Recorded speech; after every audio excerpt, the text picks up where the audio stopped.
Pues, estimados jóvenes universitarios de la carrera de técnico superior universitario en protección civil, en su tercer cuatrimestre de la Universidad Internacional Mesoamericana.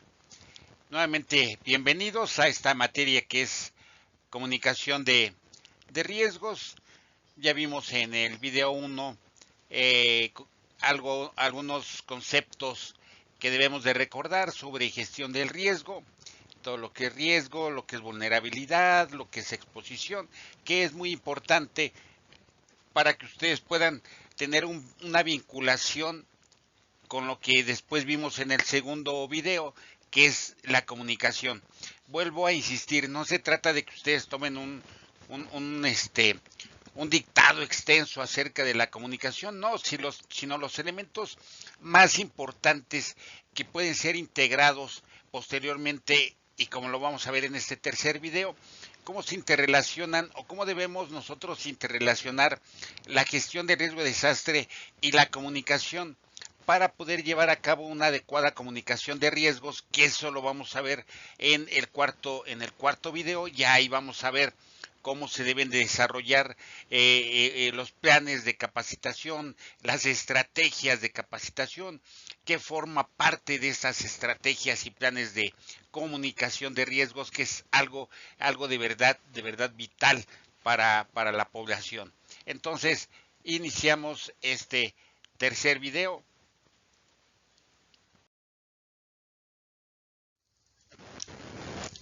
Y bien, lo primero que debemos de preguntarnos es cómo vamos a integrar el concepto de comunicación a la gestión del riesgo de desastre. Eh, ¿Cómo establecer esa relación que existe entre lo que ya estudiamos de la comunicación? Sabemos que hay un emisor, sabemos que hay un receptor, sabemos que necesitamos un mensaje, un código, un contexto en el cual se desarrolle esa comunicación, pero ¿cómo deberíamos de realizarla? ¿Cómo debemos de llevarla a cabo?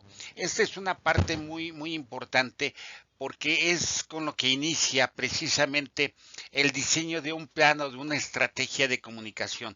¿Qué es lo que queremos decir? ¿Cómo lo debemos de establecer? ¿Cómo vinculamos esos elementos de la comunicación con los elementos de la gestión del riesgo de desastre? Entonces, en esta parte lo vamos a estudiar, pero antes de llegar a este concepto, a estos conceptos, primero tenemos que preguntarnos cómo se articula la comunicación en dos vertientes. La primera, en los escenarios de normalidad, ¿sí? Porque también hay comunicación de riesgos en escenarios de normalidad, señores. No se trata únicamente al momento de que se suscita la emergencia, no. En escenarios de normalidad, ¿cómo se desarrolla esta comunicación? ¿Cómo informamos a la gente? Hace poco escuchaba yo acerca querían a andar una estrategia de comunicación de riesgos, pero decían, ¿qué tan adecuado es informar a la gente acerca de que tienen ellos este riesgo y no causarles a ellos un estrés y exponerlos a que ellos comiencen a temer de que tienen esa amenaza en su comunidad? No sé si me entiendan, si me entiendan. Es decir, sabemos que la Ciudad de México es una zona eminentemente sísmica, sí, pero ¿cómo le hacemos llegar esa información a la gente sin causar sorpresa, sin causar miedo, sin causar zozobra? Eso es como debemos transmitir la información en escenarios de normalidad, señores. Informar de manera preventiva qué es lo que está pasando. Y se ha hecho. Hay un término que me gusta mucho, que se llama conviviendo con el riesgo. Toda la gente que andamos en la Ciudad de México, yo vivo en el Estado de México, una hora aproximadamente del centro de la ciudad. Toda la gente que coexistimos, convivimos en la Ciudad de México, sabemos que está expuesta a la amenaza de un sismo, y que este sismo Puede ser leve o puede ser realmente fuerte, como fue el de 1985, 2017, que causaron muertes, pero lo hacemos tan cotidianamente y además tenemos información de qué es lo que sucede en nuestra ciudad, de qué podemos hacer para evitar que un sismo nos cause daño, ¿sí?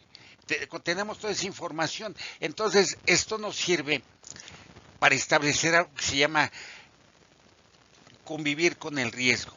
No es inmunidad subjetiva, no es inmunidad subjetiva, porque la inmunidad subjetiva se establece sin conocimiento del riesgo, de la amenaza a la que esté expuesta.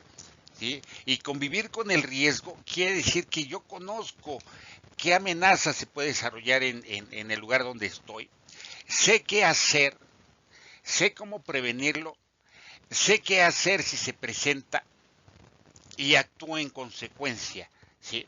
Entonces, esto es lo que se debe de hacer en escenarios de normalidad. Cuando se dice comunicación de riesgos, no quiere decir que sea al momento de que sucede la emergencia. Tenemos que actuar desde antes, desde un carácter prospectivo, ¿sí? Eh, por ejemplo, ahora que se hizo el cablebús, que va ahí de Indios Verdes hacia Cuautepec, cuando se hacen los simulacros, precisamente se le dice a la gente que esto se hace porque estamos en una zona sísmica y que en cualquier momento nos puede sorprender un sismo en este en el cablebús, perdón, en las góndolas y quedar colgados, que ya sucedió precisamente en uno de los simulacros, que posteriormente hubo un sismo. La gente reaccionó de buena manera, ¿por qué? Porque tenía la información que se le había transmitido en escenarios de normalidad, y al momento que se presentó la situación de que nos impactó esa amenaza, ese peligro, la gente sabía qué hacer y actuó en consecuencia. Y créanme que a mí me sorprendió porque esperaba ver, porque después de que se suscita un sismo, cuando se suscita el sismo, el cablebús se para totalmente, no avanza. Posteriormente se realiza una revisión visual, y todas las góndolas que están circulando se llevan a las estaciones, se vacía el cablebús, se hace un recorrido, sí, con las góndolas vacías, y eso fue lo que me sorprendió, porque la gente llegaba a la estación donde yo me encontraba y ustedes veían a los niños y yo decía, ahorita los niños van a bajar nerviosos, van a bajar gritando, las señoras no, lo tomaban con tanta normalidad, porque ya habían pasado ya habían participado en otros simulacros, porque hay información suficiente en las estaciones del cablebús, ¿sí? Acerca de los fenómenos que se pueden suscitar, y la gente se preocupa de leerlos, y que además cuando va a haber un simulacro se les informa a la gente. Entonces, esa es la forma en que se comunica el riesgo en escenarios de normalidad. Y la siguiente es, ¿cómo lo vamos a hacer en escenarios de anormalidad? ¿Cómo lo vamos a hacer al momento de la emergencia, al momento de que se suscite o de que se vaya a presentar el evento perdón, es que están pasando motociclistas, el evento desastroso?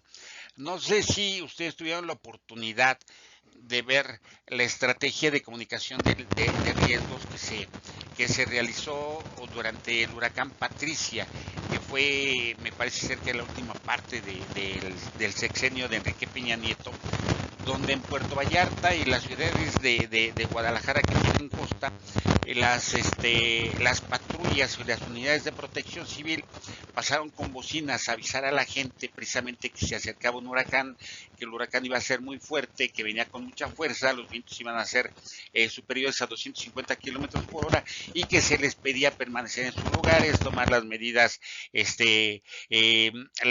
adecuadas si no decidían acudir a un refugio temporal y pensaban quedarse en su casa. Esa estrategia funcionó, señores, funciona perfectamente, que no tuvimos tantos daños como pasó en Otis en Acapulco, aunque hay que ser realistas. El huracán Otis fue un huracán fuera de lo normal porque pasó de una de una categoría 2 a una categoría 5, pero de una manera muy rápida que no le dio tiempo a la gente de reaccionar. Entonces, estas estrategias de comunicación que se establecen en escenarios de anormalidad se establecen, se diseñan, pero de manera de no crear pánico en la gente, de no hacerlos ir a las tiendas y vaciarlas porque va a haber desabasto, porque no va a haber agua, porque no va a haber este papel, no. Y de esto también, cuando diseñamos estrategias de riesgo, como ustedes lo van a ver en el video 4, se debe de tener comunicación, perdón por la redundancia, con los medios de comunicación, porque ellos tienen un papel preponderante en la comunicación del riesgo hacia la población, señores. A mí me daba mucha risa hace ya algunos años, creo que esto ha cambiado, cuando los reporteros están en el huracán. Y sí, mira Javier, aquí estamos en el embate de la naturaleza sobre el ser humano y la gente pierde lo que tanto trabajo les ha costado construir porque la naturaleza se está vengando de nosotros. Espérame, la naturaleza no se está vengando de nosotros. La naturaleza ha actuado así por miles de millones de años. ¿Sí? El ser humano llegó y habitó la tierra y algunas veces lo habitó de mala manera, ¿sí? Y ahí están las consecuencias, pero la naturaleza ni se está vengando, ni nos está atacando, ni nos está regresando a lo que le hicimos. No, es todos los fenómenos naturales que ocurren en la naturaleza se han desarrollado por millones de años y llegó el ser humano, alteró lo natural, lo sustituyó por algo artificial y ahí están las consecuencias, ¿sí?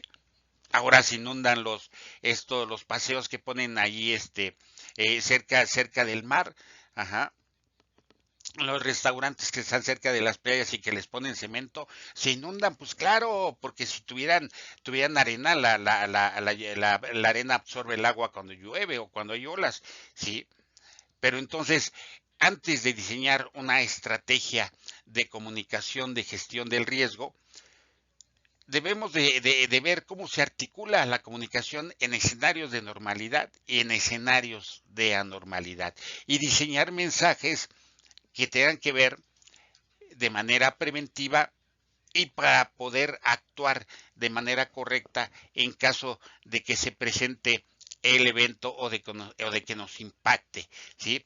Por ejemplo, vuelvo a repetir, en la Ciudad de México diariamente nos avisan que qué tenemos que hacer, que tenemos la alerta sísmica y si la tenemos 60 segundos. En todos los edificios a donde vamos, las estaciones del metro, hay letreros que nos dicen qué debemos de hacer en caso de que se presente un sismo. Eso es lo que se hace en escenarios de normalidad.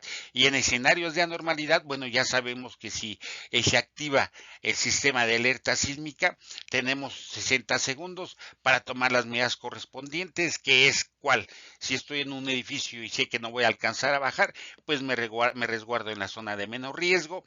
Ajá, allí espero hasta que lleguen los brigadistas. Si estoy en un lugar que puedo salir y no me expongo, porque a lo mejor puedo salir, pero si salgo y estoy bajo puentes en una zona donde hay mucho tráfico, me voy a exponer más que quedarme adentro. Entonces, señores, antes de plantear una estrategia de comunicación, primero tenemos que ver esta información en escenarios de normalidad y en escenarios de anormalidad. Y se habla para todos los eventos. De hecho, recuerdo que apenas, me parece ser que el año pasado, hace 2 años, se hizo un escenario multiamenaza, porque antes era únicamente de sismos y decíamos, bueno, y la gente que vive en una zona que no es sísmica, ¿qué va a hacer? Y hace 2 años, hace un año, ya se habla, por ejemplo, en las zonas donde hay huracanes, bueno, el simulacro se realiza o se puede realizar como estrategia de que se presenta un huracán o de que hay inundaciones, pero el simulacro, el macro simulacro ya se tornó en un simulacro de multi amenaza, ¿vale? Entonces, esto es lo primero que nos debemos preguntar y plantear. Bien, lo siguiente que nos debemos de preguntar los gestores del riesgo precisamente es ¿por qué la gestión del riesgo de desastre se debe de apoyar en una estrategia de comunicación? ¿Por qué necesitamos comunicarle a la gente lo que estamos haciendo en materia de gestión del riesgo? Pues precisamente porque esa comunicación va en beneficio de la población. ¿Sí? Quien les diga que busca algo más está muy equivocado. La gestión del riesgo de desastre lo primero que busca es disminuir eh, el impacto en cuestión de pérdida de vidas, de pérdidas económicas y materiales de la población. Entonces, es por eso que debemos de apoyarnos en una buena estrategia de comunicación, ¿sí? Para que la gente sepa qué es lo que se está haciendo y cuáles son los peligros a los que está expuesta. Fíjense que hace como 3, 4 años, yo recuerdo que en Canal 4 empezaban a hablar, sobre todo en la temporada de huracanes, qué hacer en caso de inundación y todo ese tipo de cosas. Es algo que se ha dejado de hacer.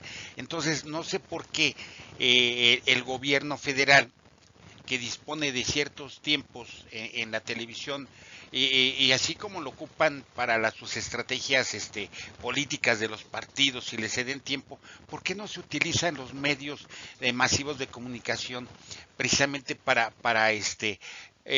hablar sobre la gestión del riesgo de desastre, para hablar sobre las medidas preventivas que se hacen, para hablar sobre los riesgos, perdón, sobre los peligros, las amenazas que tienen las poblaciones en los municipios? Y esto nos ayudaría mucho. En todas partes hay televisiones, hay pueblitos en donde a lo mejor no toda la gente tiene televisión, pero hay un restaurante a donde llegan ellos y hay televisión y ahí lo pueden ver. Hay una tienda de abarrotes donde llega la gente y allí podría ver la televisión. Van a ver ustedes en el video 4 algunas herramientas que se utilizan para las estrategias de comunicación. Pero bueno, dentro de esto, la estrategia de comunicación nos va a ayudar a que la gente que pueda ser afectado, que se encuentre expuesta a una amenaza o pueda ser afectada por un desastre, los va a ayudar a reconocer, valorar los recursos y conocer las fortalezas de su tejido social.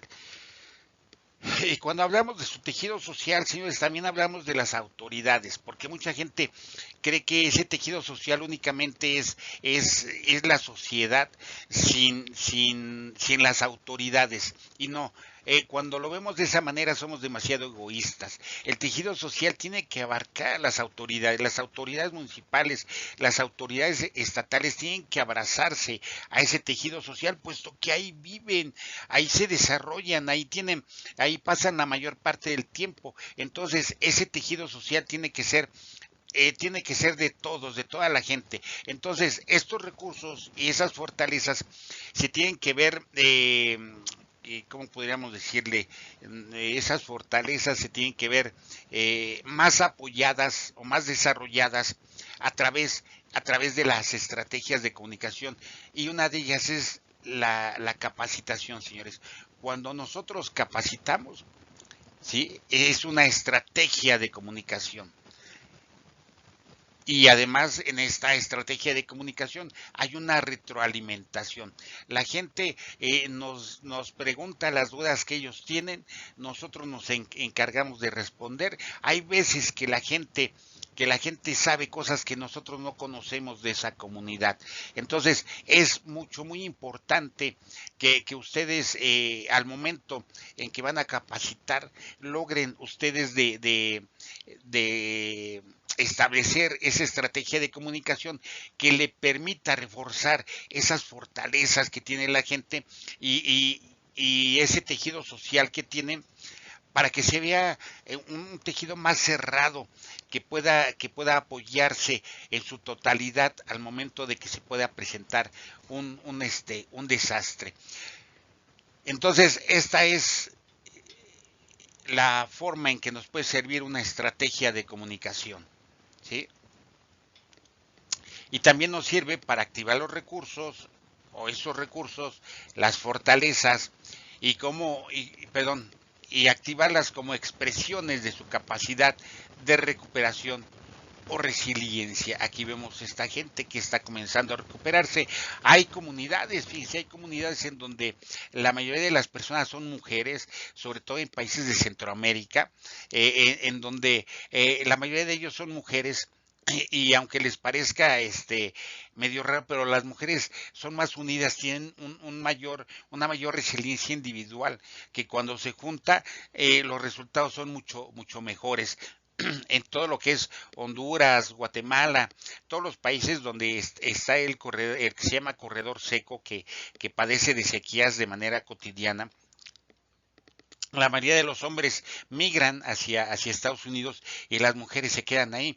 Entonces, ellas establecen precisamente estos planes de recuperación, y son las que llevan a cabo esas tareas después de que ocurre un desastre, y son las encargadas de activar los recursos y esas fortalezas que ellos tienen para poder responder al momento en que se suscita un desastre. Entonces, en eso nos debemos de apoyar, o para eso sirve apoyarnos en una buena estrategia de comunicación, descubrir esas fortalezas que tiene la gente. Vuelvo a repetir, ¿cómo se llama esto? Las costumbres, las cuestiones que tiene la gente ancestrales, los conocimientos ancestrales, perdón, esos conocimientos ancestrales nos van a servir de mucho, porque esos conocimientos ancestrales le han permitido a esta gente sobrevivir en esos lugares. A veces encontramos en algunas comunidades, familias que tienen, hay varias generaciones de estar viviendo, que están expuestas, por ejemplo, a huracanes, y dicen, bueno, es que los conocimientos ancestrales de mi abuela, de mi bisabuela, fueron las que me hicieron salir adelante, ¿no? Hace poco hablaba con un amigo que está en una comunidad, no voy a decir en cuál, y él se encarga precisamente de capacitar a comunidades rurales, y me decía, oye, pero ¿cómo vincular esos conocimientos ancestrales con lo actual? Si por mucho lo rebasa lo actual, sí, le decía yo, pero ha de haber un punto de quiebre, un punto en donde tú puedas unir ese conocimiento ancestral a lo que se tiene actualmente, y de esa manera ocuparlo y decirles, ¿saben qué? Para esto nos sirve el conocimiento ancestral que ustedes tienen, y lo vamos a vincular con esto, para que al momento en que se presente el fenómeno, ustedes puedan salir adelante, ¿no? Entonces, esas son estrategias, señores, y eso nos va a ayudar, lo van a ver ustedes en el siguiente video, a conocer el público al que nos vamos a dirigir. ¿Sí? Por eso, antes de acudir ustedes a una comunidad a capacitar, antes de diseñar una estrategia de comunicación, primero deben de saber algunos antecedentes de la comunidad que vive en esa zona, en ese territorio. Bien, y después de esto que ya vimos en las anteriores diapositivas, viene la pregunta de los 64,000 pesos. ¿Qué es y para qué sirve la comunicación de riesgos? ¿Para qué nos sirve diseñar una estrategia de comunicación de riesgos? ¿Qué fines persigue esa comunicación de riesgos? ¿En qué va a beneficiar a la autoridad esa comunicación del riesgo, esa estrategia? ¿En qué va a beneficiar a la ciudadanía, a la comunidad de ese territorio, esa estrategia de comunicación de riesgo? Entonces, es lo que vamos a ver.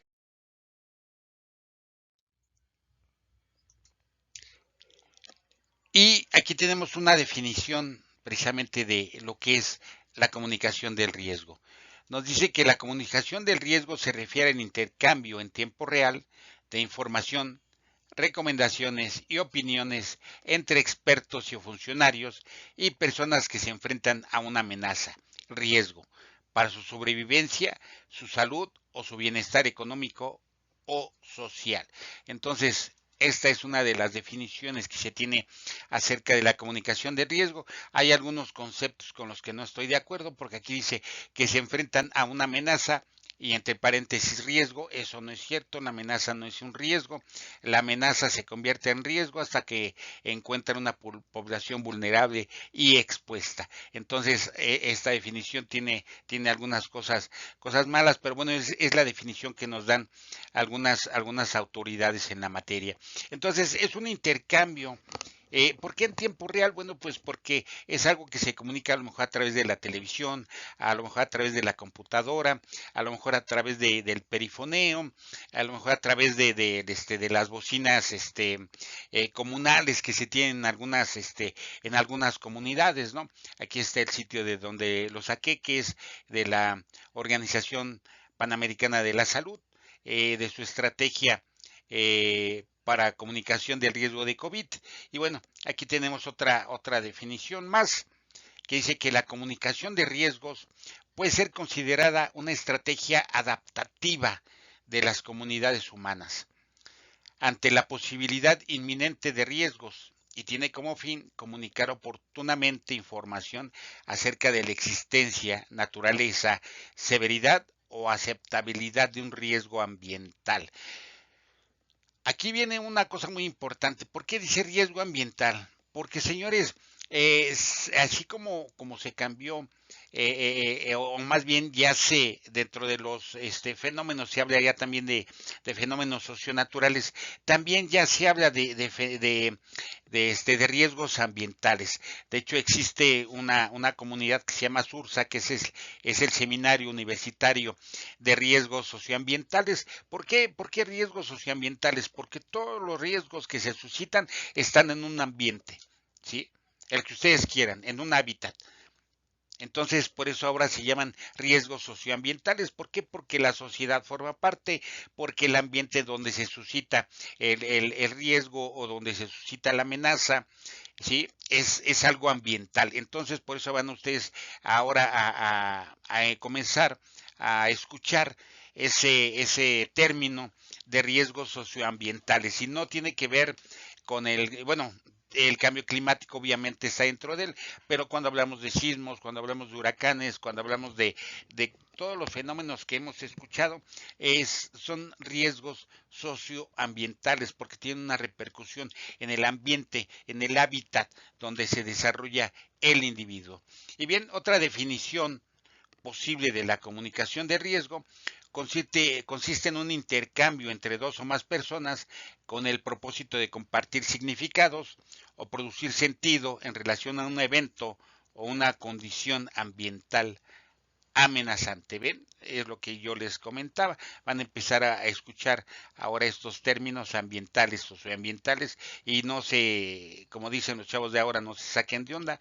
Es algo que van a comenzar a escuchar y es algo real.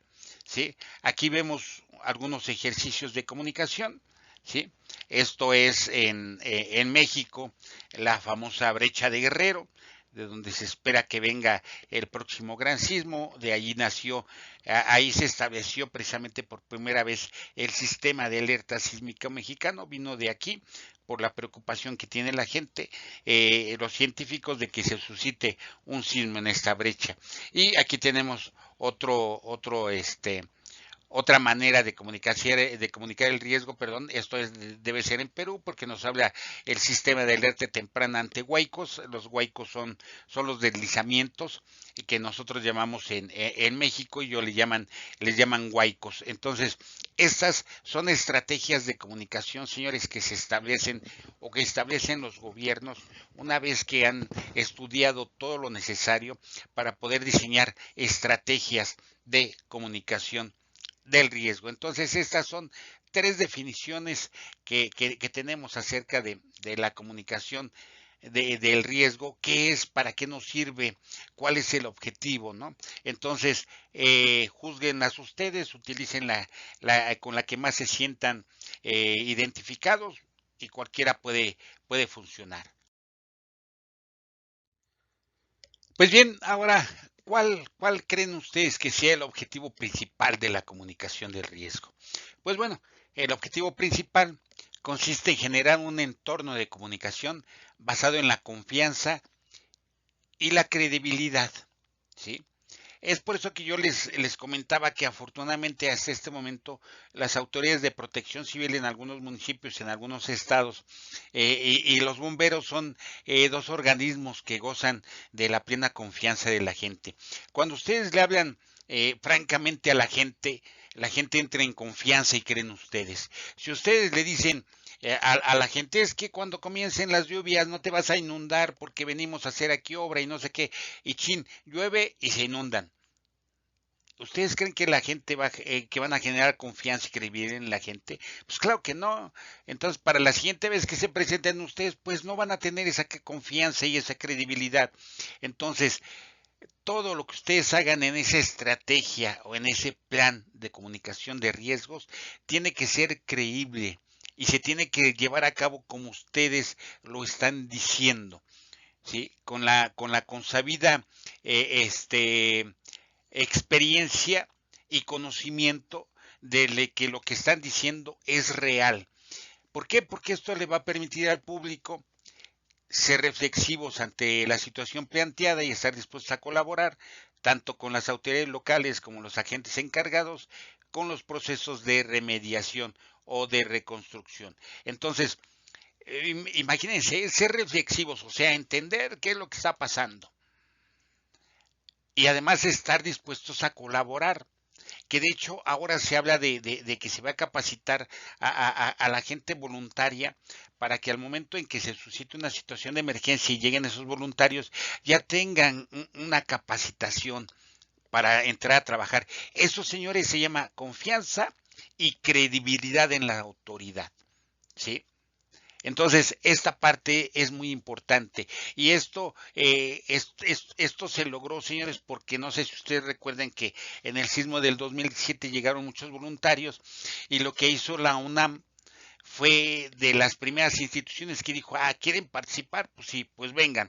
Primero les vamos a hablar acerca de estructuras, porque las estructuras a donde ustedes entran y están colapsadas, se pueden venir abajo y ustedes van a morir. Entonces, ¿qué es lo que vamos a hacer? Vamos a capacitarlos en cuestión de estructuras. Entonces, eso le dio confianza y credibilidad al gobierno ante la gente.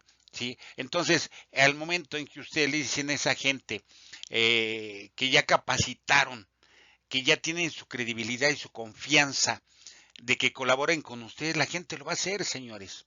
La gente lo va a hacer y es lo que llevamos a cabo precisamente en los inmuebles, en los edificios, en las fábricas, en los lugares de trabajo, cuando queremos nosotros tener brigadistas, establecemos una estrategia de comunicación del riesgo para que la gente se dé cuenta los peligros y las amenazas a las que está expuesta en la fábrica, en el hogar, en el edificio donde trabaja, y de esta manera hacer recapacitar a la gente, en que la vamos a capacitar si está en riesgo, si existe una amenaza, pero se encuentra más vulnerable si no conoce que si empieza a capacitarse.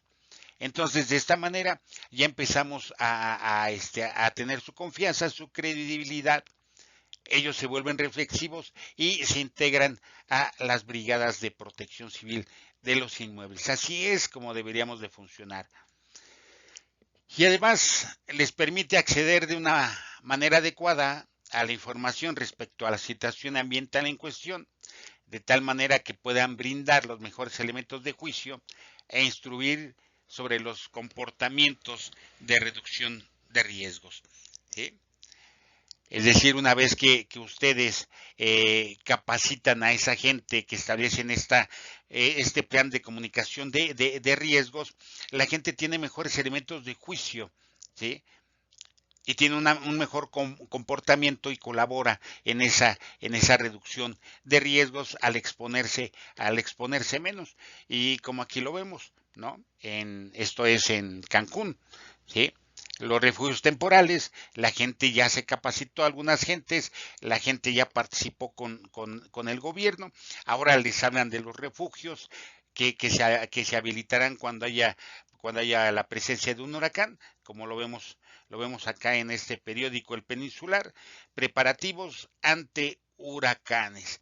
¿sí? Donde se establecen los refugios temporales, donde se llevan las colchonetas donde va a dormir la gente, los atavíos, todo lo que va a usar la gente. Entonces, eso, señores, le genera confianza a la gente. Y como lo vieron ustedes precisamente en el en la materia pasada que fue de sobre refugios temporales, eso hace que cuando ustedes, la gente llega a los refugios temporales y ustedes dicen, necesitamos voluntarios para que nos apoyen a atender a la gente, a que a darles de comer y todo eso, la gente va a participar, señores, porque ustedes ya tienen su confianza y la credibilidad de ellos y porque además los están apoyando, ¿no? Porque en otro de los casos, si ustedes no hicieran esto, a lo mejor les van a decir, bueno, ¿y yo por qué? Tú eres la autoridad, tú me trajiste aquí, tú me tienes que atender, pero no, la gente empieza a colaborar con ustedes de manera voluntaria. Entonces, este es el objetivo de la comunicación del riesgo.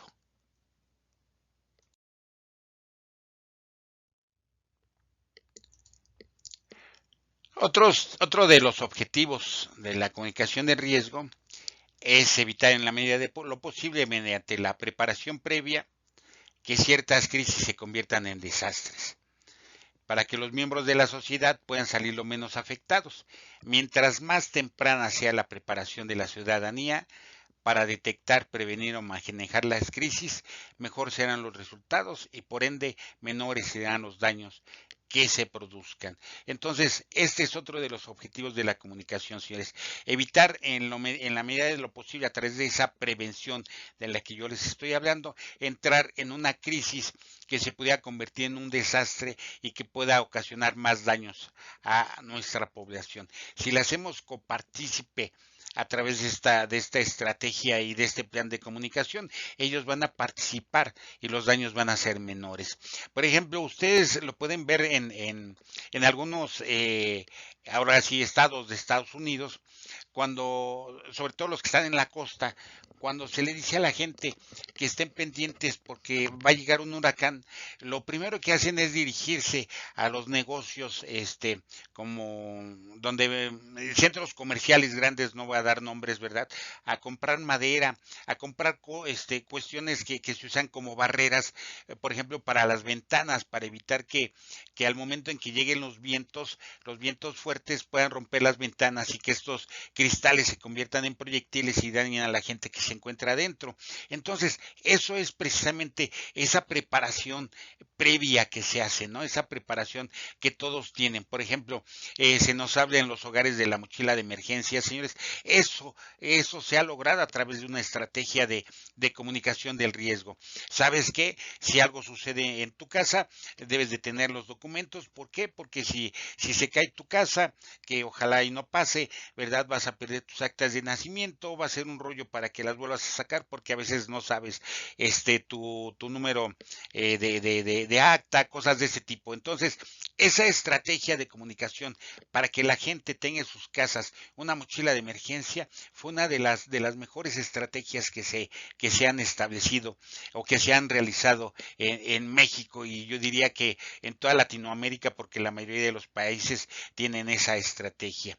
Y también para otros autores las estrategias de comunicación de riesgo buscan que las personas identifiquen oportunamente los riesgos a los que puedan verse expuestos y participen en su manejo para prevenirlos, mitigar sus efectos, tomar actitudes y decisiones informadas, enfrentarlos y recuperarse de situaciones críticas, teniendo como principio el cuidado de su vida, de sus bienes y de su entorno.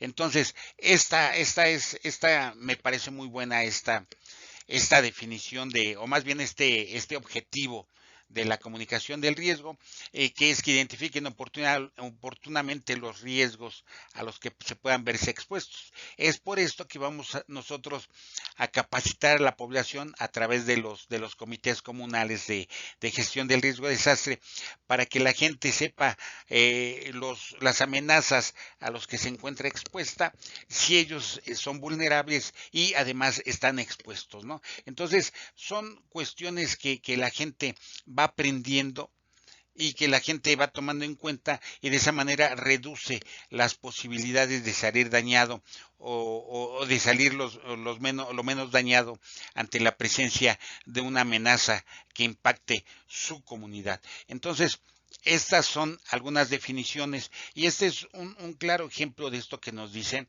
Si desde niños nosotros enseñamos a las comunidades los riesgos a los que se encuentran expuestos, estos niños van a nacer con una cultura de gestión del riesgo, ¿sí? Y todo lo que aprenden de niños, si lo reforzamos cuando ellos llegan a la adolescencia y a la adultez, ellos van a ser ciudadanos que van a colaborar con nosotros para las estrategias que se realicen en materia de gestión de riesgo de desastre en sus comunidades. Y esto es muy bueno, enseñarles a los niños a trabajar sus mapas de riesgos, que pueden ser, el primero puede ser en el salón de clases, después de allí llevarlo a la escuela y después de allí a la comunidad, dependiendo de lo que ustedes quieran, o como quieran capacitar a los niños. Entonces, estos son algunos de los objetivos que busca la comunicación del riesgo y como pueden ver ustedes, todos los objetivos buscan, uno, reducir pérdida de vidas, reducir daños materiales en los bienes y además daños al entorno, que esa era la definición de protección civil allá por 1985, cuando inició el SINAPROC. Bien, a continuación vamos a ver algunas de las tareas que tienen las áreas de protección civil y gestión del riesgo y que necesitan establecerse o utilizar un plan o una estrategia de comunicación para llegar a la población. De acuerdo con el Manual de Comunicación de Riesgos para Protección Civil en el ámbito municipal, estas son algunas de esas tareas. La primera, informar y orientar sobre los fenómenos perturbadores, su origen y manifestación. Siempre que capacitamos a la gente, esto es lo que buscamos, que ellos conozcan las amenazas a los que se encuentran expuestos, ¿sí? Que sepan cómo se originan y cómo se manifiestan y cómo pueden impactar a nuestra comunidad. Esa es una primera estrategia. Por eso no sé si ustedes han visto cómo esa infografía de cómo funciona el sistema de alerta sísmica, que es muy bueno porque nos dice precisamente cómo se generan los sismos y cómo llega la señal hasta que nosotros le escuchamos. Entonces, esta es una de las primeras tareas, el informar a la gente sobre los fenómenos o las amenazas a las que se encuentra expuesta, cómo se originan, por qué se originan y cómo se manifiestan en su comunidad y cómo pueden impactarla. La siguiente es mantener una memoria viva de lo que ha ocurrido en la comunidad. De acuerdo con los psicólogos, tendemos a olvidar lo que nos hace daño y un desastre, una situación de emergencia es algo que nos hace daño. De hecho, es estrés postraumático lo que nos ocasiona porque es una situación estresante por la que hemos pasado y tendemos a olvidarla, pero muchas veces los gestores del riesgo nos preguntamos ¿y qué tan conveniente es olvidar? Y parte precisamente de las tareas que tienen las áreas de protección civil y gestión del riesgo de desastre es mantener viva esa memoria histórica de todo lo que ha ocurrido en la comunidad, ¿no? Hay un ejemplo muy bueno que a mí me gusta mucho y que se desarrolla en Chile. Chile tiene una institución que trata de mantener viva la memoria de lo que ha ocurrido ahí, ¿no? Hace algunos años, en el 2020, recordaron el sismo, el gran sismo que ellos tuvieron de 9.1 me parece, ¿sí? Le llamaron el rigüeñazo. Y ellos tienen esta institución se encarga de hacer que la gente no olvide, señores, que la gente no olvide de lo vulnerables que son. ¿Por qué? Porque cuando no se sabe la historia de una comunidad se está condenado a repetirla, ¿sí? Entonces, esta institución que es de voluntarios, que es una organización de la sociedad civil que se encuentra en Chile, precisamente trata de mantener viva esa memoria de lo que ha ocurrido en Chile, para que la gente recuerde lo vulnerables que somos y de esta manera participa con la gente y participa a través más bien las hace participar a través de una memoria activa y de una comunicación adecuada de riesgos. Yo recuerdo que para ese 2020 diseñaron o más bien hicieron un video utilizando fotografías que tenía la gente sobreviviente y algunos de sus abuelos que vivieron en aquel entonces, 1960 me parece, este, y diseñaron un video para mantener esa memoria viva histórica de los desastres en su país. La siguiente es mantener una relación permanente con medios informativos, ¿no? Aquí, por ejemplo, el Senapred ha tenido a bien eh, ha tenido a bien diseñar planes de capacitación para para reporteros sobre comunicación de riesgos, precisamente para enseñarlos cómo se debe de comunicar el riesgo y de esa manera mantener una relación permanente con los medios informativos para poder nosotros diseñar estrategias de comunicación de riesgos y que ellos colaboren activamente con nosotros. El siguiente es contribuir a un cambio cultural a favor de la prevención y la autoprotección. Les decía yo que este término está comenzando a salir en México, cuando en España desde hace muchos años se trata de buscar la autoprotección, es decir, yo me protejo para poder proteger a mi familia. Entonces, es un cambio cultural. Ya habíamos dicho que la percepción del riesgo tiene una vinculación cultural, ¿sí? El marco contextual donde se desarrolla el individuo tiene mucho que ver con la manera en que éste responde, con la manera en que éste percibe el riesgo, ¿no? Por ejemplo, les decía yo, uno de los mejores ejemplos de que esto es cultural, recuerdo San Juan de Izhuatepec, o lo que la gente conoce como San Juanico, era un grupo de gaceras que llegaron ahí primero que los habitantes y se tenía un cinturón de seguridad porque ya se sabía que tarde o temprano iba a ocurrir una emergencia. Sin embargo, la necesidad de vivienda barata, la corrupción de los gobiernos y de algunos vivales hicieron que ese cinturón de seguridad se viera violado, ¿no? Y la gente ya está pues ¿cuánto puede ser el arroyo vehicular? ¿Cuánto puede medir? ¿Unos 8 metros? ¿Unos 10 metros? Está separado de las gaceras, señores. Entonces, es ahí donde se hace la construcción social del riesgo, porque la gente no tiene una percepción. ¿Por qué? Porque su percepción está culturalmente formada y su cultura no es de conocer los riesgos, de identificarlos. Entonces es por eso que a través de las estrategias de comunicación vamos a tener ese cambio cultural en favor de la prevención y la autoprotección.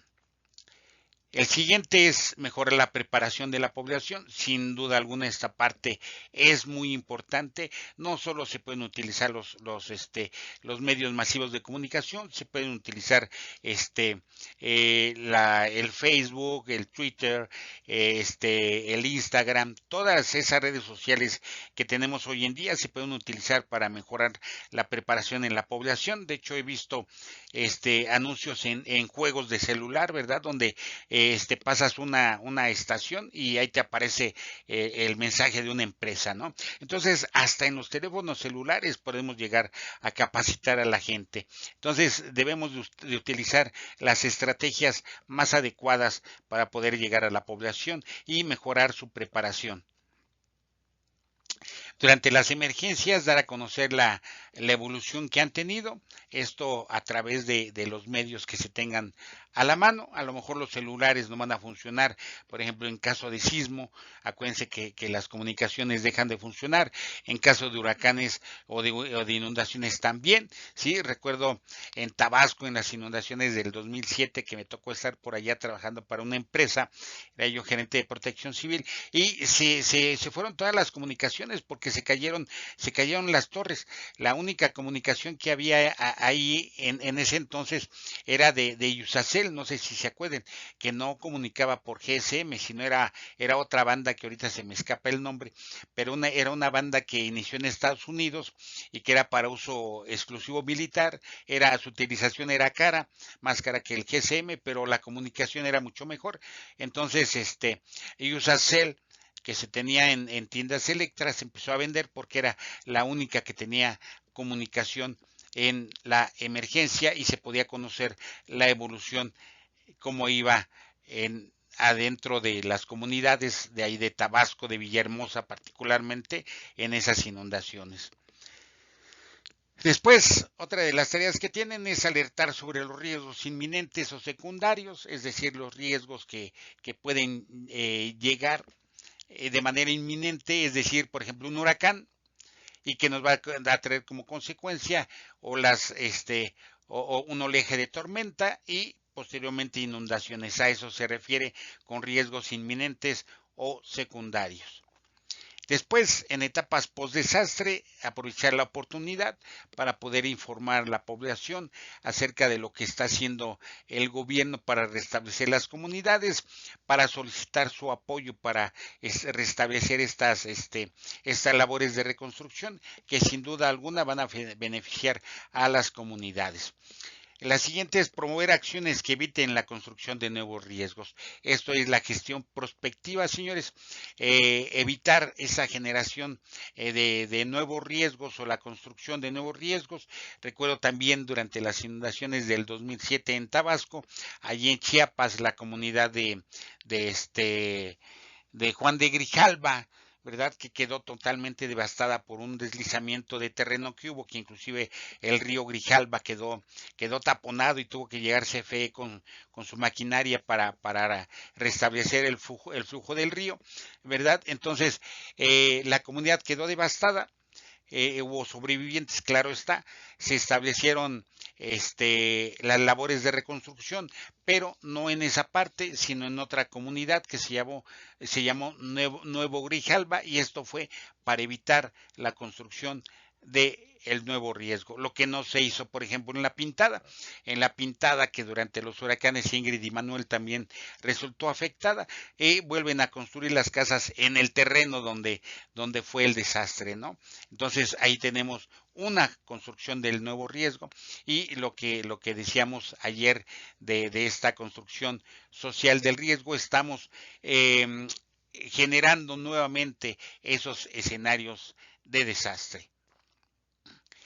Después, divulgar directrices gubernamentales de protección civil y realizar campañas. Esto también nos lo permite, ¿sí? A través del diseño ¿cómo se llama? De trípticos, de todo ese tipo de cuestiones, lo que yo les puse a jugar en una de las materias que tuvimos, este juego de Stop Disaster, donde ustedes se divirtieron bastante, aprendieron acerca de los riesgos, acerca de las emergencias y diseñaron su plan precisamente para evitar los mayores daños que pudieran afectar la comunidad que ustedes tenían. Después también la podemos ayudar, y este es muy, muy, muy importante. Ayuda a disipar rumores y mitos y contribuye a evitar el pánico entre la población. ¿Sí? Esta parte es muy importante. Fíjense que me parece que fue la semana pasada, en miércoles, jueves, algo así, que hubo un sismo más o menos de 5 puntos y tantos, e inmediatamente salió en Facebook, México y Centroamérica y no sé qué están alertas porque se pronostica un gran sismo que puede destruir a México. Y espérenme. Ahí debemos de establecer estrategias para contrarrestar el efecto que esto busca. Ajá.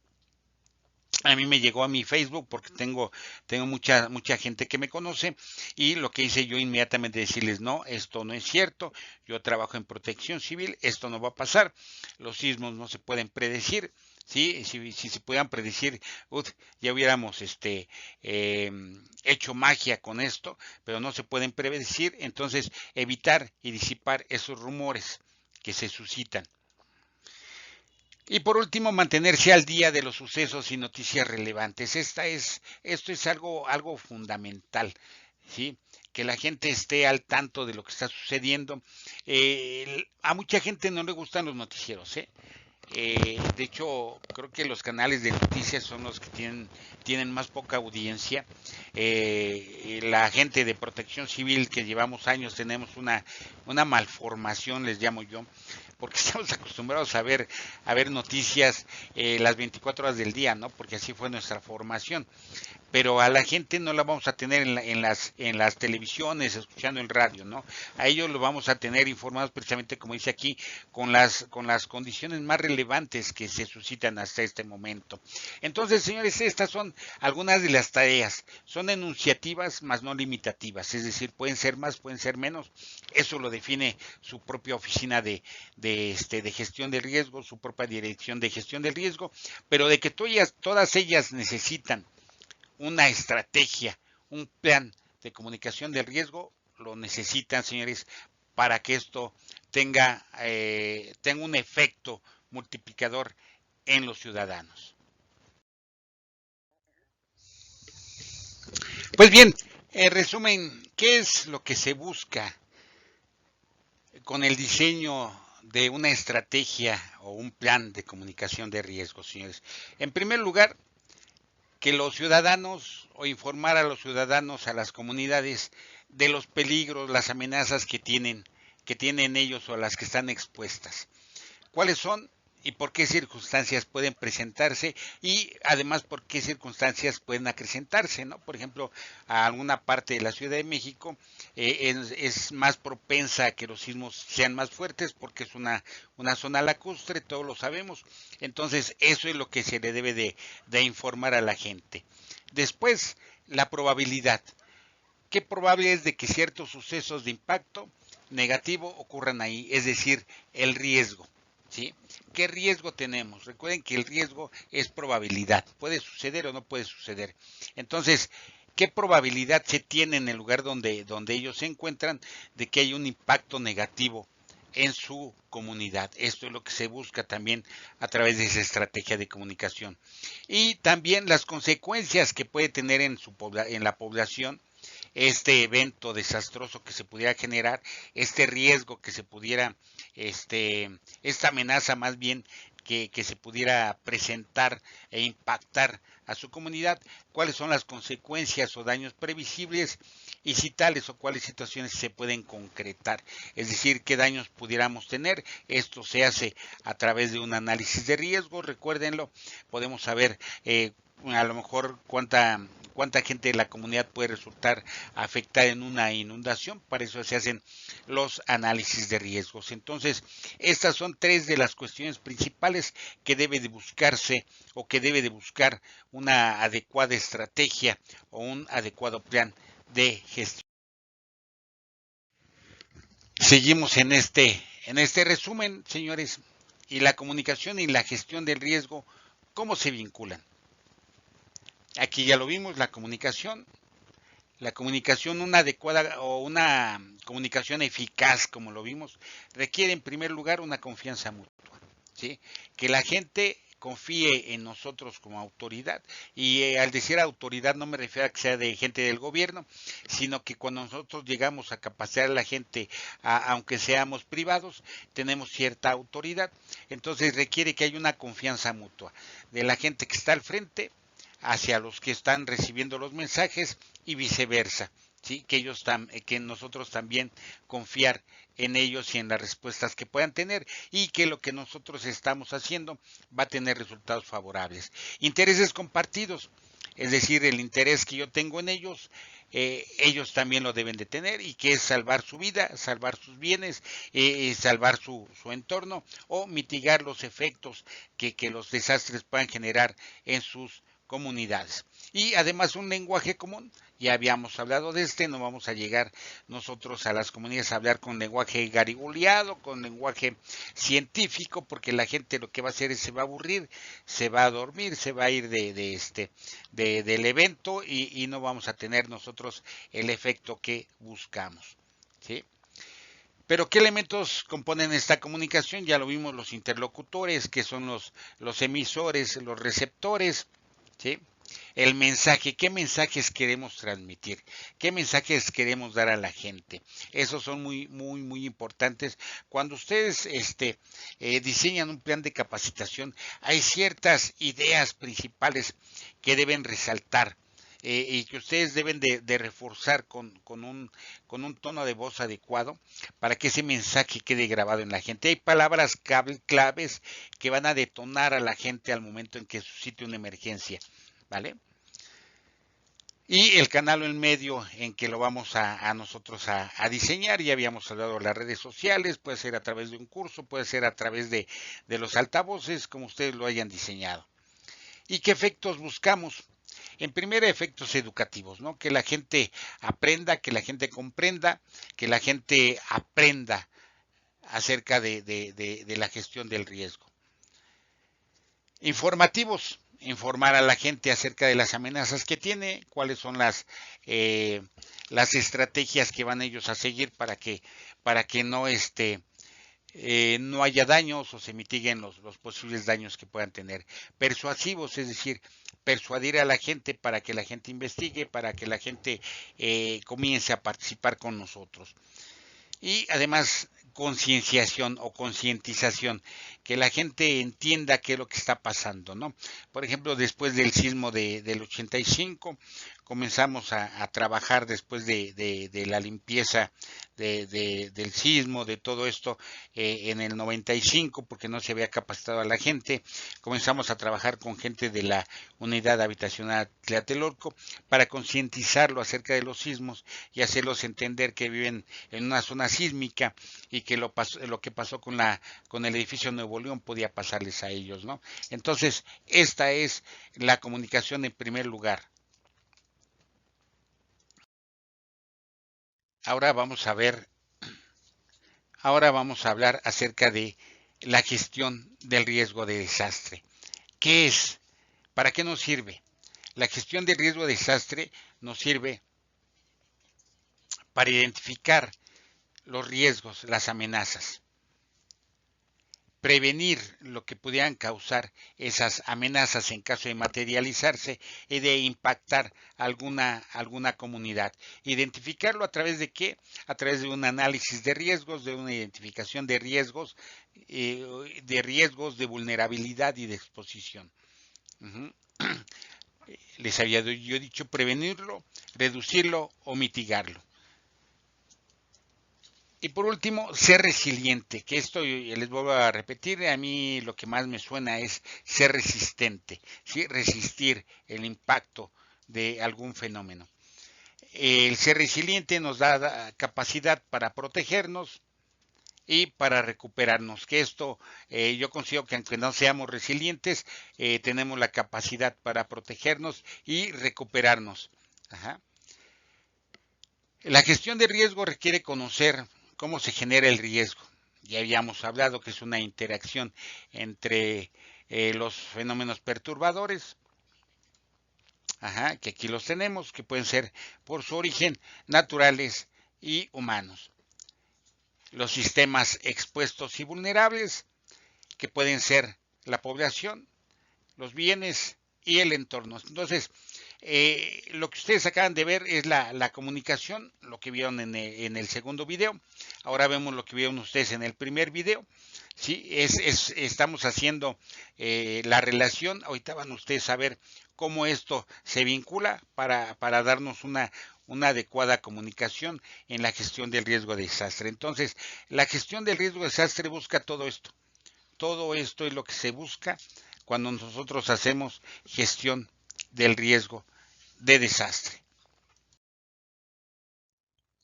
Y aquí viene la parte más importante de estos dos videos que ustedes vieron, de este tercer video, y que es precisamente esa vinculación entre la comunicación y la gestión del riesgo de desastre. La comunicación para la reducción del riesgo, que requiere, en primer lugar, personal capacitado, ¿sí?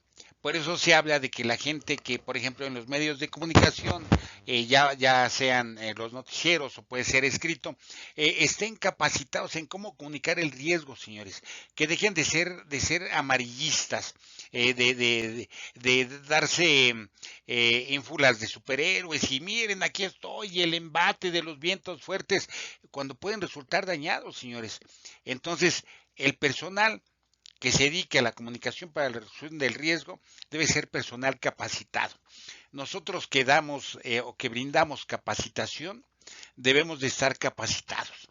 Todo el personal que imparta capacitación, señores, debe de tener un curso de formación de instructores, donde se nos enseña cómo transmitir las ideas, los conocimientos que nosotros queremos transmitir para que la gente los acepte. Ajá.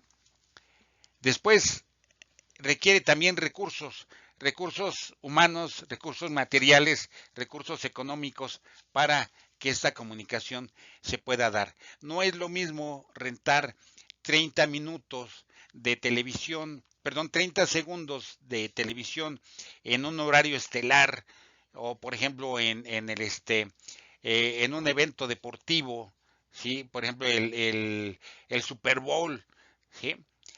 A rentar, por ejemplo, no sé, un espacio de 10 centímetros en un periódico para informar a la gente, ¿no? Entonces, debemos de tener recursos humanos, materiales y financieros para esta comunicación. Tenemos que planear precisamente ese proceso, no es de decir como el borras, pues vamos a ver qué sale, no, debe de haber una planificación. Ustedes lo van a ver en el cuarto video. Debemos de conocer la población objetivo, debemos de conocer lo que vamos a transmitir, debemos de saber qué efecto queremos causar en la gente. Fíjense hasta eso, debemos de conocer cuál es el efecto que buscamos crear nosotros en la gente con esa comunicación del riesgo. Y después las herramientas que tenemos, herramientas de información, herramientas didácticas, etcétera, dependiendo de lo que ustedes quieran transmitir, señores. Por eso les decía yo, la capacitación es una forma de comunicar riesgos. Cuando nosotros damos un curso, lo que estamos haciendo es precisamente esa comunicación del riesgo en nosotros le llamamos en temporada de no guerra, ¿verdad? Es decir, cuando no sucede absolutamente nada, es cuando nosotros capacitamos de manera preventiva a la población. Además, esta comunicación para la reducción del riesgo también requiere informar, ¿sí? ¿Qué vamos a informar a la gente? ¿Qué es lo que queremos informar? ¿Qué es lo que queremos lograr con esa información? Todas esas preguntas nos debemos de responder antes de planear el proceso, antes de diseñar una estrategia. Atender y monitorear medios masivos también para saber de qué es lo que está sucediendo. Los centros de operaciones, señores, los centros de operaciones se encargan de monitorear los medios de comunicación las 24 horas del día de los 365 días del año. Por eso les decía yo que toda la gente que nos dedicamos a la protección civil, a las emergencias, tenemos esa malformación de ver noticias, de ver el celular, de buscar noticias en Twitter, en todos los medios de comunicación masiva, ¿sí? Además, esta comunicación para la reducción de riesgo también busca promover una cultura. Ahora vamos a hablar de una cultura de gestión de riesgo que vamos a tardar porque es algo que apenas están haciendo en el país, a pesar de que, como siempre lo he dicho yo, ya llevamos 10 años de yogo. Ahora llevamos del 2015, el año que entra serían 10 años de Sendai, ¿sí? Ya serían 20 años y ya deberíamos de estar hablando de una cultura de gestión del riesgo de desastre, señores. Sin embargo, no la tenemos, ¿sí? Entonces es muy importante comenzar a promover esta cultura de gestión del riesgo y no es únicamente teniendo licenciaturas, teniendo maestrías, teniendo doctorados en la materia, no, sino llegando a la gente, ¿sí? A veces es la pelea que yo tengo con mucha gente que se dedica a esto. Hacemos congresos, participamos en congresos, en eventos, y los únicos que van son la gente que nos dedicamos a ello. No hay gente que vaya de gente de a pie, que le decimos nosotros, gentes de empresas, gentes de otro tipo que vayan a participar en los congresos, a conocer qué es lo que se hace, porque nosotros precisamente no damos esa pauta, no los invitamos a que participen y aprendan con nosotros, ¿no? En algunos eventos que se realizaban en la Ciudad de México, a veces iban gentes de escuelas, ¿no? Me tocó estar en un evento donde llegó gente de una escuela y estaban allí haciendo preguntas a los ponentes, ¿no? Entonces vamos a promover precisamente una cultura de gestión del riesgo de desastre o de reducción del riesgo de desastre. También esta comunicación nos sirve para alertar, ya lo vimos, nos sirve para brindar las alertas oportunas. Y fíjense que aquí hablando de alertamiento, ahora que se habla mucho del sistema de alerta sísmica, el sistema de alerta sísmica como nació y como fue diseñado, y les digo porque yo participé en la capacitación, por ejemplo, en las radiodifusoras nacionales, se trataba de que las radiodifusoras y televisoras tuvieran este sistema de alerta y al momento en que se suscitara un sismo en donde se accionara, se suspendiera el programa y se activara el sonido del sistema de alertamiento sísmico para que la gente que no cuenta o que no se encuentra cerca de a lo mejor de un poste con un altavoz que transmita esta señal, esté enterada de que se iba a presentar un sismo. Pero no sé si este convenio ya no se siguió, pero ahí estaba ese convenio, ¿no? También nos debe de ayudar esta comunicación a facilitar la recuperación post-desastre. ¿Sí? Esta comunicación del riesgo nos debe de ayudar a establecer las medidas necesarias de reconstrucción, como menciona la doctora Nacheli Ruiz, ¿verdad? Debemos de establecer un plan, un plan ambicioso de comunicación de riesgo que también incluya la recuperación o la reconstrucción post-desastre, señores. Y de esa manera no estaríamos hablando que a 7 años del sismo del 2017 aún haya gente que no ha sido o no ha sido reconstruida su vivienda dañada en los sismos, ¿no? Y también nos ayuda, como ya lo habíamos mencionado, a disipar rumores y mitos que se pueden suscitar y que dan al traste con las estrategias cuando no son adecuadas o diseñadas adecuadamente, ¿no? Este diseño de o más bien este diseño o planeación de, de la comunicación del riesgo también nos ayuda, como habíamos mencionado, a promover una cultura, pero a través de una educación no formal, es decir, no a través de, por ejemplo, las escuelas, sino a través de cursos de capacitación. Una orientación pública, que esto se busca cotidianamente orientar a la población, pero a veces la población es reacia, y la preservación de la memoria histórica y colectiva, ¿sí? Eh, esto, esto se debería de lograr con ese plan, pero a veces no se logra el objetivo porque no se tiene esto, personal capacitado, recursos, planeación del proceso, herramientas. De hecho, el manual que les comenté yo en una diapositiva pasada, precisamente nos habla que el problema en los gobiernos, señores, es que no se tiene un servicio civil de carrera. Se diseña nuestro plan, por ejemplo, en los estados y municipios, que duran, bueno, el estado dura 6, pero los municipios duran 3 años. Se establece una buena estrategia de comunicación del riesgo, pero nada más se utiliza 3 años. ¿Por qué? Porque lleva el nuevo gobierno y dice, no, esto no me sirve, yo voy a diseñar lo mío. Pero eso no es lo peor, señores. Lo peor es que llega personal que no está capacitado. Es algo que está sucediendo actualmente y no hay que callar, señores, hay que decirlo. Personal que no está capacitado está llegando a tomar el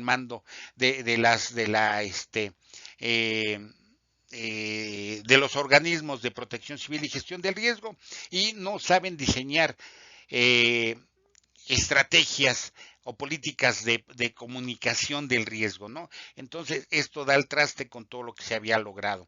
Y precisamente esto es lo que se busca, la preservación de la memoria histórica y colectiva.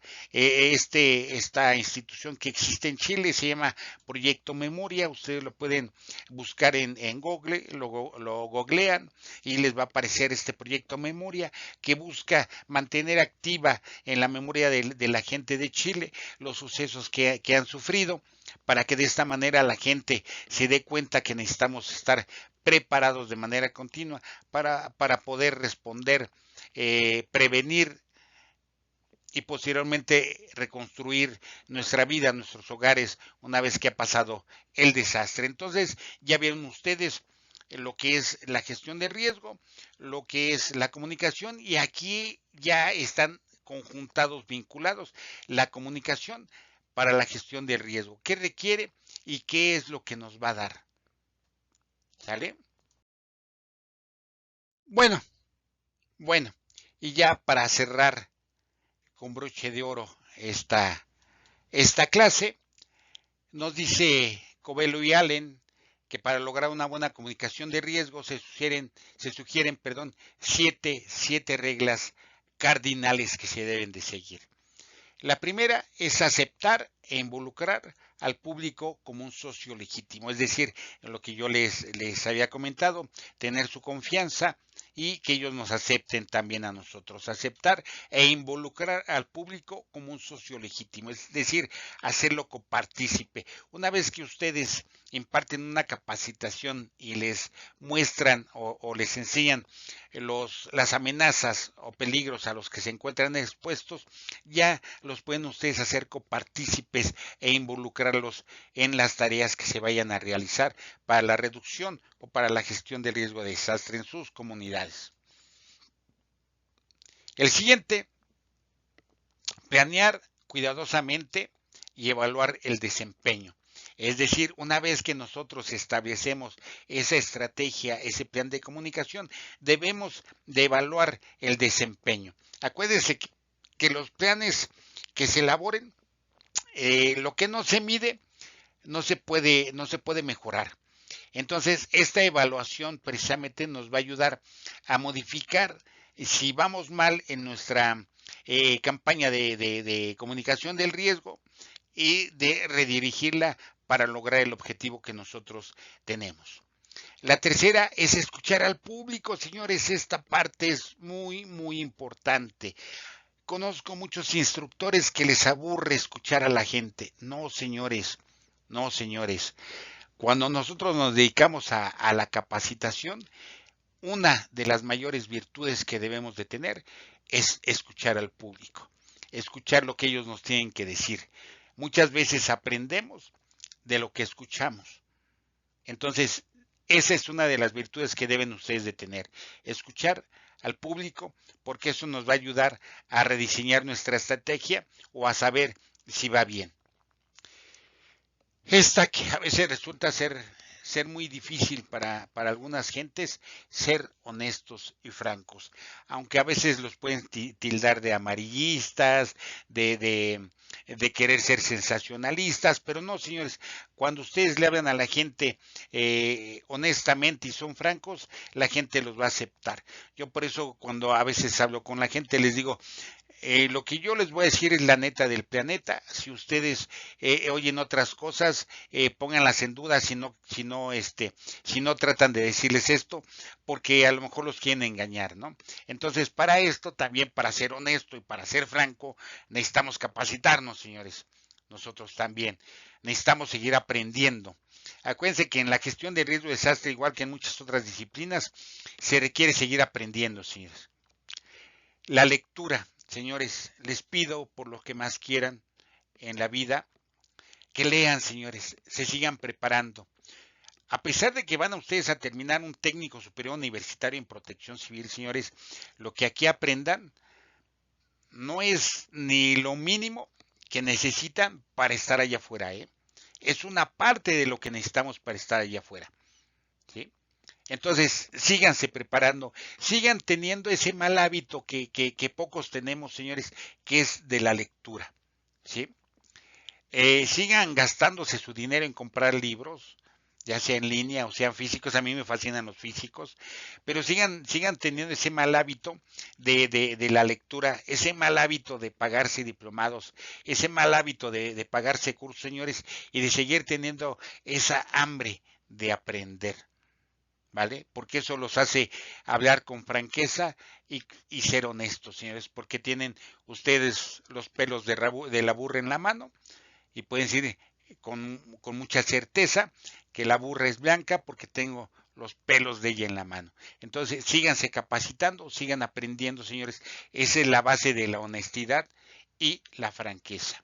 El siguiente es coordinarse y colaborar con otras fuentes, es decir, no ser egoístas. Ayer, precisamente en un grupo de WhatsApp que es de Perú, empezaron en Perú, al contrario, en otros países, una parte de la gestión del riesgo la hace el Instituto Nacional de Defensa Civil, que obviamente está a cargo de militares. Entonces empezaron a decir, no, es que los militares se creen, pero ellos no saben, y yo que soy ingeniero y que no sé qué. Entonces les dije, a ver, señores, un momento. La gestión de riesgo de desastre es multi y transdisciplinaria, señores. Si ustedes piensan que 10 monitos que están en el organismo de gestión del riesgo van a poder manejar a una población de 100, 400 mil gentes, están muy, pero muy equivocados y necesitan volver a la escuela para aprender, señores. La gestión del riesgo de desastre es trans y multidisciplinaria porque todas las ciencias, todas las disciplinas están inmersas en la gestión del riesgo de desastre. Les decía yo, si tú eres ingeniero hidráulico y crees que tienes el conocimiento suficiente para hacer una evaluación de riesgos en una comunidad, estás muy, pero muy equivocado. ¿Por qué? Porque necesitamos que todas las disciplinas intervengan para llevar a cabo una adecuada evaluación del riesgo. Señores, entonces sean lo suficientemente humildes para allegarse con otras gentes y coordinarse y colaborar para que precisamente este plan, esta estrategia de comunicación de riesgos sea adecuada. Miren, si yo les hablara que hasta los psicólogos tienen que ver con una adecuada comunicación de riesgos, señores, porque los psicólogos nos van a decir qué frases, qué palabras utilizar para poder llegar a la gente, para poder hacer que esos mensajes tiendan, o más bien lleguen a ser el efecto que nosotros buscamos en la gente, esa modificación de conductas, esa modificación cultural que la gente necesita. Entonces, todas las disciplinas, señores, convergen en la gestión del riesgo de desastre. Conocer las necesidades del medio, es decir, hacer un estudio, como decimos, un estudio de mercado de la población objetivo, para saber cuáles son sus necesidades en gestión del riesgo de desastre y de esa manera diseñar y planificar nuestra estrategia de comunicación del riesgo. Y por último, hablar claramente. A mí a veces no se me entiende por la rapidez con la que hablo, a veces de la emoción que estoy transmitiendo conocimiento. Entonces, hablar claramente es una parte fundamental en la gente. Y aparte de hablar claramente, que tiene que ver con el tono, con la manera en que hablamos, también hablar claramente quiere decir con lo que nosotros estamos transmitiendo, que las ideas sean claras, los conocimientos sean claros. Entonces, señores, estas son 7 reglas cardinales que nos dicen Covello y Allen que se necesitan para una adecuada comunicación del riesgo y yo estoy de acuerdo con ellos. A lo mejor tenemos otros autores que nos dan otras pautas, también son bienvenidas. Todo lo que busque, señores, aumentar nuestro conocimiento debe de ser bienvenido. Entonces, señores, con esto termino yo esta clase. Espero que como yo haya sido de su agrado. ¿Verdad? A mí me fascina capacitar, me encanta hacer lo que hago, señores, y les vuelvo a insistir, tengan ese mal hábito que infortunadamente tiene poca gente de gastarse su dinero en libros, señores, en cursos, en diplomas. Eh, una vez, una vez cuando yo empecé en esto, me decía mi esposa que por qué gastaba si me pudiera comer una torta o algo, y yo le decía, es que la torta, lo que voy a comer me va a quitar el hambre un día, y lo que estoy aprendiendo me puede quitar el hambre toda la vida. Y señores, llevo 36 años dedicado a esto, 36 años con mi esposa, y seguimos viviendo y gozando de la protección civil, hoy gestión del riesgo de desastre. Entonces, señores, los invito a seguirse capacitando, a seguir aprendiendo. Y una vez que terminen este técnico superior universitario, sé que todos nos vamos a lanzar a la licenciatura y a lo mejor después a la maestría, pero si no es así, porque a veces no tenemos los recursos, señores, sigan aprendiendo, sigan buscando en internet, en Google, San Google, sí, busquen libros, señores, hay miles de libros que no se llegan a publicar, que son ¿cómo se llama? Que son publicados en línea. ¿Sí? Yo les voy a brindar por ahí algunos libros que nos ha tenido a bien regalar el maestro Baró, que es una gran persona que conozco, que da clases en la Facultad de Geografía de la Universidad Autónoma del Estado de México, y que él de manera desinteresada ha tenido a bien tener varios o diseñar varios libros junto con otros autores sobre gestión de riesgo de desastres, sobre fenómenos socionaturales, para que ustedes puedan tener una lectura buena sobre lo que nosotros tratamos, que es la gestión del riesgo de desastres. Bueno, señores, pues aquí como mero, yo me voy a ir a tomar un cafecito, no una cerveza. Ya ven que él toma cerveza, no, yo tomo cafecito. Entonces, con esto damos por finalizada esta clase, y con esta clase terminamos esta semana. Por ahí les mandé otros 2 videos, y además algunos materiales de lectura, que los 2 primeros, el de OPS y el manual de liderazgo, son de lectura obligatoria, porque de ahí voy a hacer algunas preguntas. En el segundo manual, que habla sobre la comunicación, que es sobre el liderazgo, les voy a hacer algunas preguntas sobre el proceso de la comunicación, que me parece que son de la página 6 a la página 28. Estudienla, porque de ahí de ahí va a venir el examen, preguntas de examen, ¿vale? Entonces, señores, pues muchísimas gracias, mis queridos universitarios. Ya después de un año, ya considérense universitarios, porque no creo que deserten después de este esfuerzo que han hecho. Señores, pues bendiciones y muchas gracias por su atención. Nos vemos en el siguiente video y en la siguiente